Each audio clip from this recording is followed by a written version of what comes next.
बिमला से सभी हमेशा डरे डरे से रहते हैं क्योंकि वो कभी भी किसी को कुछ भी बोल देती है। वो बहुत ही घमंडी और खुदगर्ज है, हमेशा दूसरों से झगड़ा करती है। बिमला से सभी परेशान हैं। गांव वाले मन ही मन बिमला की मृत्यु चाहते हैं। ये बुढ़िया पता नहीं कब तक रहेगी, हमेशा बस परेशान करती रहती है। बिमला के घर के पास रमेश नाम के एक आदमी का घर है। रमेश के आंगन में एक अमरूद का पेड़ है। एक दिन दोपहर को बिमला चुपके से उस पेड़ के नीचे जाती है और एक अमरूद तोड़ लेती है और उसी वक्त रमेश ये देख लेता है। वो दौड़कर घर से बाहर निकलता है और कहता है, ये क्या, मेरे आंगन में घुसकर चोरी करते हुए तुम्हें शर्म नहीं आई? चोरी? मैं भला चोरी क्यों करूंगी? ये अमरूद का पेड़ मेरा है, मेरा। अरे वाह, पेड़ मेरे आंगन में है मगर इसकी मालकिन तुम हो? और नहीं तो क्या, तूने जब जन्म भी नहीं लिया था तब मैंने ये पेड़ लगाया था। तो क्या हुआ, मैंने तो ये जमीन खरीद ली है ना, उस हिसाब से तो ये पेड़ मेरा हुआ। उन दोनों की लड़ाई चलती रही। आखिर मामला बिगड़ता गया और गांव के मुखिया मदन लाल चले आए। मदन लाल ने ये फैसला किया कि पेड़ रमेश का ही है। इस बात से गुस्सा होकर बिमला ने मदन लाल की बकरी चुरा ली और उसे बेच दिया। मदन लाल भी परेशान हो गया। उधर अपने कमरे में बैठकर बिमला सोचती रही कि इसके बाद किसको परेशान किया जाए। ऐसे ही दिन बीतते रहे और लोग परेशान होते रहे। उधर यमलोक में यमराज चित्रगुप्त के साथ बैठकर बातें कर रहे हैं। यमराज कहते हैं, चित्रगुप्त, जरा देखो आज रात किसकी बारी है? चित्रगुप्त अपनी लिस्ट चेक करके कहते हैं, आज रामनगर की बिमला की बारी है प्रभु। वो स्वर्ग जाएगी या नरक? स्वर्ग का कोई सवाल ही नहीं उठता प्रभु। ये औरत बहुत घमंडी है, गांव वाले कब से इसकी मौत का इंतजार कर रहे हैं। ठीक है, आज रात को मैं इसे लेकर आऊंगा। रात हो जाती है और बिमला उसके बिस्तर पर आराम से सो जाती है। इतने में यमराज वहां प्रकट हो जाते हैं और बिमला को बुलाने लगते हैं। बिमला, उठ बिमला, जाने का वक्त आ गया है। आवाज सुनकर बिमला उठ जाती है और कहती है, कौन है आप? मैं यमराज हूँ। इस धरती पर तेरा समय पूरा हो गया है। आज तुझे यमलोक में जाना पड़ेगा। ये सुनकर बिमला चौंक जाती है और रोने लगती है। नहीं नहीं, मैं नहीं जाऊंगी, मुझे जीना है, मुझे जीना है। तू जीकर भी क्या करेगी? सारे गांव वाले तुझसे परेशान हैं। तूने कभी किसी का भला नहीं किया है। तेरा स्थान नरक में है। चल बिमला। बिमला रोती रहती है मगर बिमला बहुत शातिर है। उसके दिमाग में एक आइडिया आ जाता है। बहुत रोने धोने के बाद वो कहती है, ठीक है यमराज, मैं जाने के लिए तैयार हूँ, लेकिन मेरी आखिरी इच्छा पूरी करनी पड़ेगी। ठीक है, बता तेरी आखिरी इच्छा क्या है? मेरे खटिये के नीचे बहुत सारे गहने हैं। मुझे बस ये वरदान दीजिए कि मेरे जाने के बाद इस खटिये के नीचे से किसी भी चीज को कोई निकाल ना पाए। ठीक है, मैं वरदान देता हूँ, तेरी आखिरी इच्छा पूरी होगी। अब चल। मगर तभी बिमला ने यमराज को चौंका दिया और खटिये के नीचे घुस गई। यमराज ने कहा, अरे ये क्या कर रही है? जल्दी चल, देर हो रही है। ये सुनकर बिमला ने हंसते हुए कहा, अगर लेकर ही जाना है तो मुझे इस खटिये के नीचे से निकालिए। यमराज बिमला को खटिये के नीचे से बाहर निकालने के लिए हाथ बढ़ाते हैं, लेकिन उनका हाथ खटिये के नीचे पहुंचता ही नहीं है। किसी अदृश्य शक्ति की वजह से हाथ फंस जाता है। आपने खुद मुझे ये वरदान दिया है यमराज, इस खटिये के नीचे से कोई भी किसी भी चीज को नहीं निकाल पाएगा। यमराज परेशान हो जाते हैं और कहते हैं, ठीक है, आज तो तू बच गई, लेकिन एक हफ्ते बाद मैं फिर से आऊंगा और तुझे लेकर ही जाऊंगा। बिमला मान जाती है। यमराज अदृश्य हो जाते हैं। बिमला अपने ही मन में हंसती रहती है और ये सोचकर खुश हो जाती है कि उसने यमराज को चकमा दे दिया है। मैंने यमराज को चकमा दे दिया है, इसका मतलब मैं मरूंगी ही नहीं, मैं अमर हो गई हूँ, अमर। अगले दिन से वो गांव वालों को और परेशान करती रहती है और ये बताती फिरती है कि वो अमर हो गई है। अब उसे स्वयं यमराज भी यमलोक नहीं ले जा सकते। ये सुनकर सब लोग चिंता में पड़ जाते हैं। भला ऐसे कैसे हो सकता है भैया? ये खूसट बुढ़िया अमर कैसे हो सकती है? ये जिंदा रही तो हम गांव वालों को परेशान करके छोड़ेगी। इसके चक्कर में तो हम ही भगवान को प्यारे हो जाएंगे। पूरा गांव चिंता में पड़ गया। ऐसे ही एक हफ्ता बीत गया। बिमला पूरी तैयारी के साथ बिस्तर पर बैठ गई। यमराज प्रकट हुए। एक हफ्ता हो गया है, अब चल मेरे साथ। यमराज का कहना खत्म होते ही तुरंत बिमला खटिये के नीचे घुस गई और जोर जोर से हंसने लगी। आप मेरा कुछ भी नहीं बिगाड़ सकते यमराज जी। मैं अमर हो गई हूँ। आप जब भी मुझे लेने आएंगे मैं इस खटिये के नीचे घुस जाऊंगी। यमराज परेशान होकर बिना कुछ बोले ही वहां से चले गए। बिमला ने सोचा कि उसने यमराज को हरा दिया है। ये सोचकर वो और भी घमंडी बन गई, लोगों के साथ और ज्यादा बदसलूकी करने लगी। उधर यमलोक में यमराज चिंता में पड़ गए। चित्रगुप्त ने यमराज से पूछा, क्या हुआ यमराज, आप चिंतित लग रहे हैं? यमराज ने चित्रगुप्त को सब कुछ खुलकर बताया। चित्रगुप्त ने कहा, ये तो बहुत ही मुश्किल की बात है। मुझे पता है, अब कोई उपाय बताओ। इसका मेरे पास कोई उपाय नहीं है। आप देवादिदेव महादेव के पास जा सकते हैं, उनके पास हर समस्या का समाधान है। यमराज तुरंत भगवान शिव के पास चले गए और उन्हें सब कुछ खुलकर बताया। सब कुछ सुनकर शिव जी ने कहा, ठीक है, उस खटिये के नीचे से किसी भी चीज को बाहर नहीं निकाला जा सकता, मगर वो खुद बाहर आए तो मैं उसे लेकर आ सकता हूँ। ठीक है यमराज, आज रात को आप निश्चिंत होकर जाइए, मैं सब कुछ संभाल लूंगा। रात हो गई। उधर बिमला निश्चिंत होकर सो गई। उसे लगा कि यमराज ने हार स्वीकार कर ली है, मगर तभी यमराज प्रकट हो गए। यमराज को देखकर बिमला फिर से खटिये के नीचे चली गई। क्या हुआ यमराज, आप फिर से चले आए? आपको हार मान लेनी चाहिए, मैं तो अमर। बिमला की बात खत्म ही नहीं हुई कि तभी धरती कांप उठी, भूकंप आ गया। बिमला का पूरा मकान एक तरफ हिल गया और बिमला खिसकते हुए खटिये के नीचे से निकलकर बाहर चली आई। यमराज इसी वक्त का इंतजार कर रहे थे। उन्होंने बिमला को पकड़ लिया और यमलोक लेकर चले गए। शिवजी ने भूकंप को रोक दिया। बिमला रोने लगी, नहीं, ये कैसे हो सकता है? मैं तो अमर हूँ, मैं अमर हूँ। तुम यमलोक में आ गई हो बिमला, तुम्हारी मृत्यु हो गई है, अब तुम नरक में जाओगी। नहीं, ये नहीं हो सकता। ये कैसे हो गया? हमेशा याद रखना विमला, प्रकृति के सामने मनुष्य बहुत छोटा है। जन्म और मृत्यु तो एक नियम है, मनुष्य उसे टाल नहीं सकते। चाहे कोई कितना भी घमंडी क्यों ना हो, उसे एक ना एक दिन तो मरना ही होगा। इसके बाद बिमला को नरक में भेज दिया जाता है। इसीलिए कहते हैं कि घमंड करना अच्छी बात नहीं है, अपने बुरे कर्मों का फल भुगतना ही पड़ता।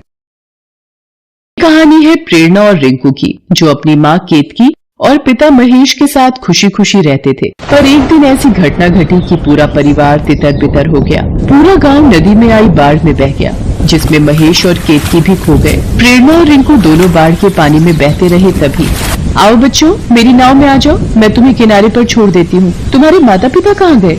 प्रेरणा और रिंकू नाव में बैठ जाते हैं और उस औरत को सारी बात बताते हैं। वो औरत उन्हें खाने का सामान देती है। तभी वो औरत मन में सोचती है, क्यों ना मैं इन बच्चों को अपनी बेटी सुजाता के घर छोड़ दूं।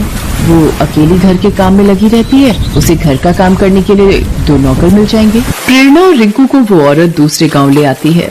बच्चों देखो, हम गांव पहुंच गए। तुम दोनों बिल्कुल अकेले हो। मैं तुम्हें इधर उधर नहीं भटकने देना चाहती। यहाँ गांव में मेरी बेटी सुजाता रहती है। आज से तुम दोनों उसी के घर में रहोगे।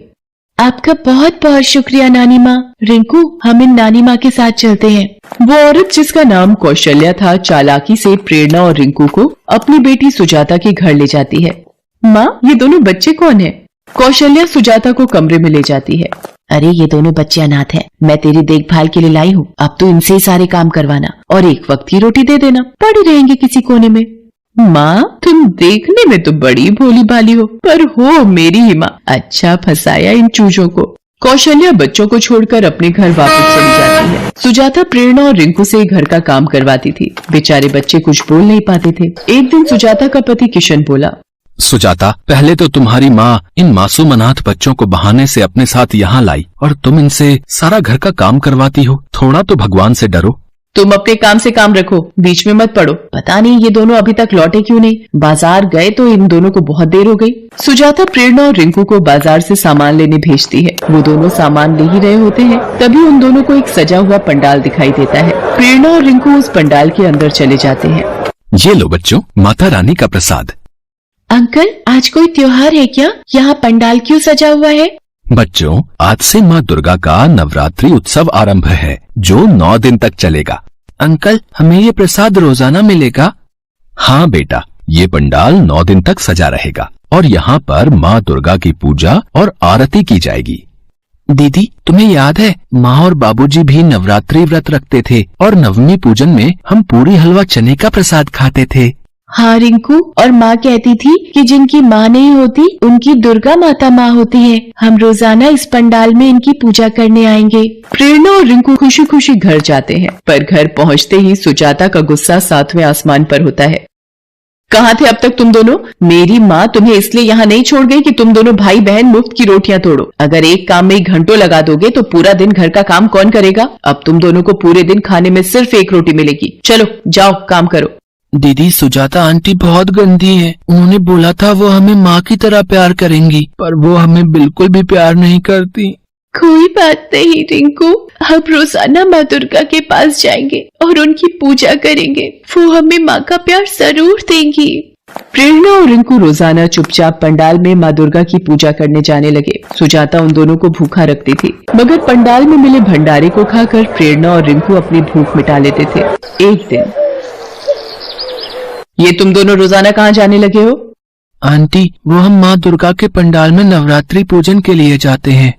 क्या नवरात्रि पूजन? अच्छा, तभी मैं कहूँ घर की साफ सफाई इतने गंदे तरीके से क्यों हो रही है, और आजकल जल्दी जल्दी काम कैसे खत्म हो जाता है। बहुत हो गई नवरात्रि पूजा। तुम अनाथ बच्चों की नवरात्रि पूजा तो मैं करवाती हूँ। आज से कहीं भी आना जाना बंद। अब से 2 दिन तक एक बूंद पानी भी नहीं मिलेगा और चुपचाप सारा काम करोगे। किशन भी दूसरे गांव गया हुआ था, वरना सुजाता ऐसी हरकत ना करती। बेचारी प्रेरणा और रिंकू भूखे प्यासे रोते हुए घर का काम करते रहते हैं। दीदी, तुम तो कहती थी कि दुर्गा माँ चमत्कार करती हैं। वो हमारी मदद क्यों नहीं कर रही हैं दीदी? रिंकू, नवरात्रि उत्सव है, इसलिए माँ दुर्गा के दरबार में बहुत सारे भक्तों की भीड़ लगी होगी।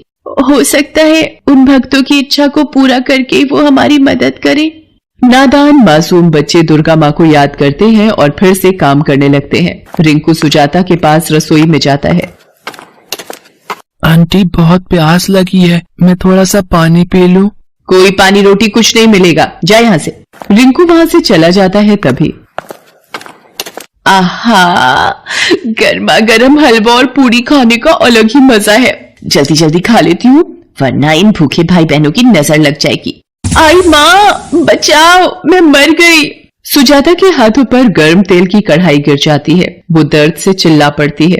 प्रेरणा और रिंकू भागे भागे आते हैं। सुजाता आंटी, क्या हुआ? अरे, ये गर्म तेल आपके हाथों पर कैसे गिर गया?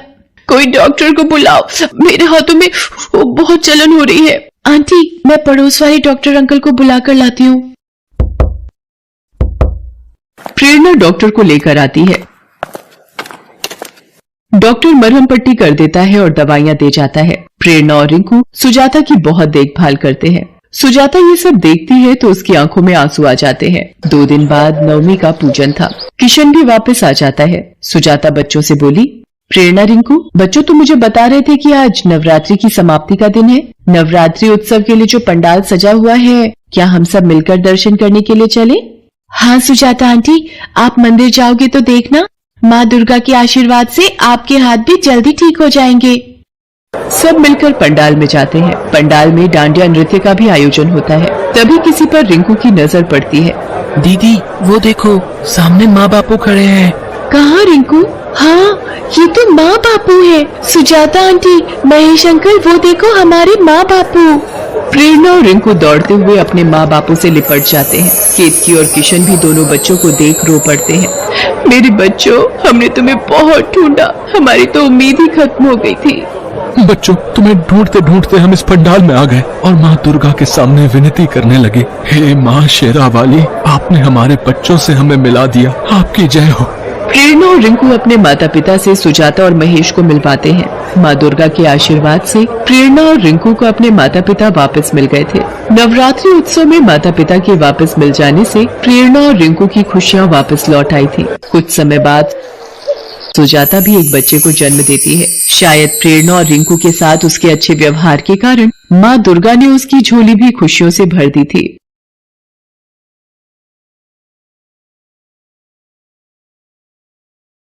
नीले आसमान में एक आकृति दिखाई दे रही थी जो अपने भैंसे पर सवार होकर जा रही थी। वो आकृति थी मृत्यु के देवता यमराज की। बड़ी बड़ी मूंछों वाले यमराज अपने भैंसे पर बैठे हुए बहुत ही भयानक लग रहे थे। वो तीव्र गति से यमलोक की ओर बढ़ते जा रहे थे। तभी अचानक उन्हें किसी बच्ची के रोने की आवाज सुनाई दी। ये किस बच्ची की आवाज है जो हमें इस आसमान में सुनाई दे रही है? ये तो असंभव है। उन्होंने अपने भैंसे को अपनी गति कम करने का आदेश दिया। आप तनिक अपनी गति कम करिए, हमें यहाँ किसी बच्ची के रोने की आवाज सुनाई दे रही है। यमराज का भैंसा आसमान में ही रुक गया। यमराज को अब भी उस बच्ची के रोने की आवाज सुनाई दे रही थी। आखिर कहाँ से आ रही है ये आवाज? कौन है? तभी यमराज की नजर छोटी सी ललिया पर गई, जो बैसाखी के सहारे सहमी सी खड़ी थी और वो लगातार रोए जा रही थी। यमराज उसकी ओर आश्चर्य की नजर से देख रहे थे और ललिया उन्हें घूर कर देख रही थी। तुम कौन हो और तुम यहाँ कैसे आ गई? मैं तो ललिया हूँ। आप कौन है? हम यमराज हैं।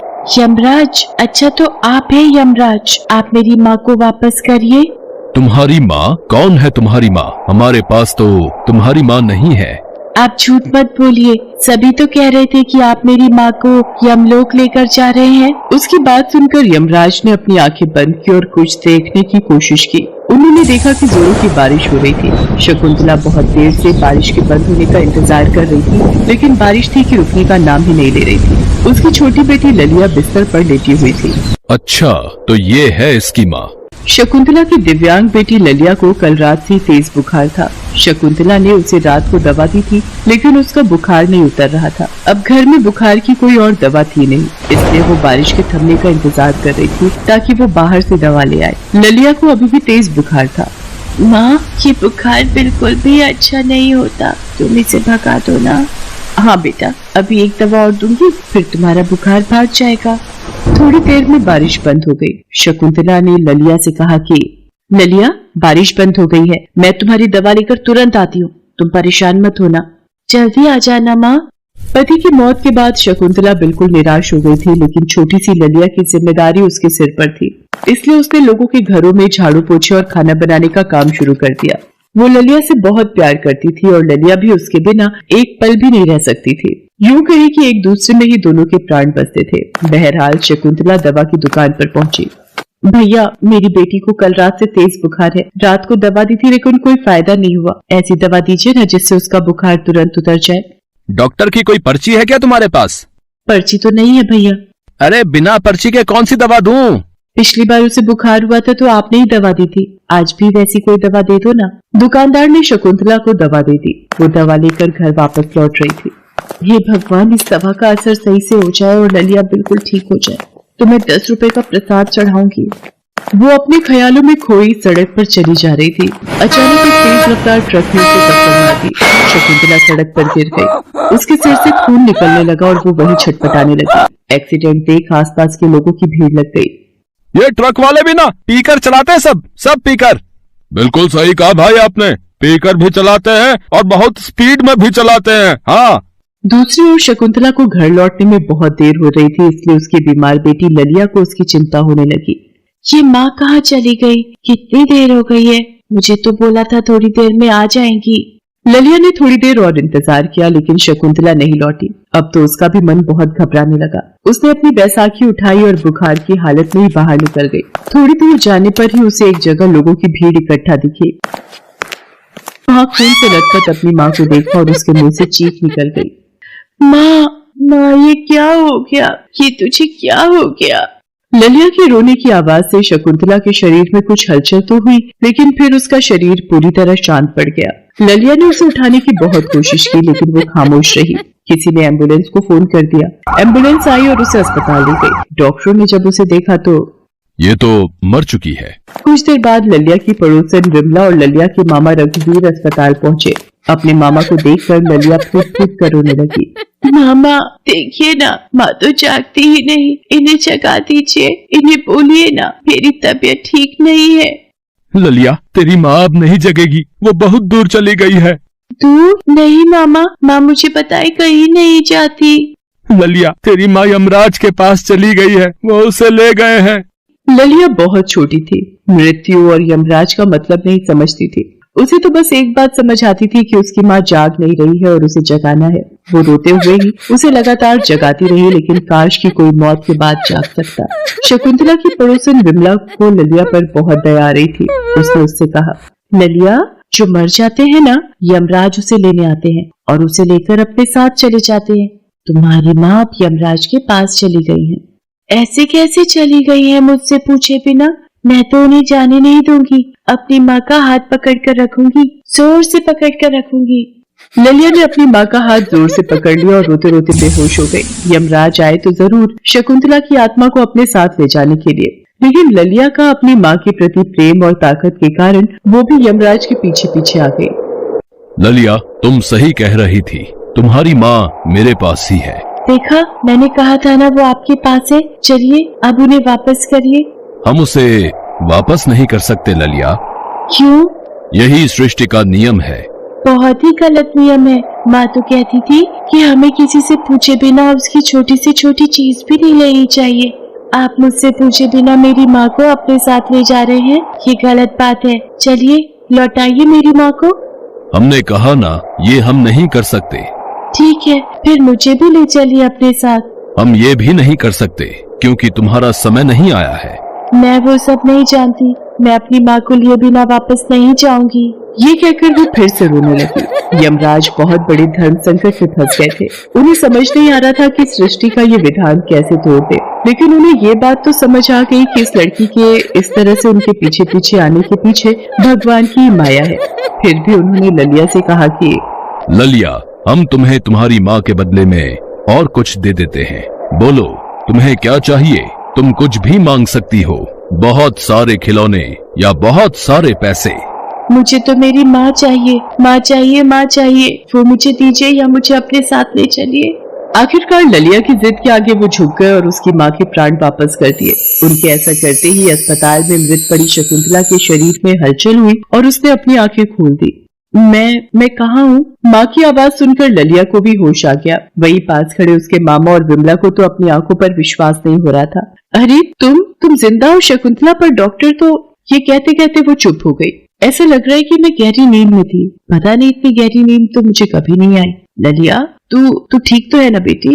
शकुंतला के इस तरह जागने की खबर पूरे अस्पताल में फैल गई थी। डॉक्टरों को भी विश्वास नहीं हो रहा था कि कोई मरने के बाद कैसे जीवित हो सकता है। उधर ललिया अपनी माँ के सीने से लिपटी मंद मंद मुस्कुरा रही थी। दूर यमराज की आंखों में भी ललिया और शकुंतला को देखकर आंसू आ गए। प्लीज वीडियो को लाइक व शेयर करें, हो सके तो सब्सक्राइब भी कर दे। प्लीज वीडियो को लाइक व शेयर करें, हो सके तो सब्सक्राइब भी कर दे।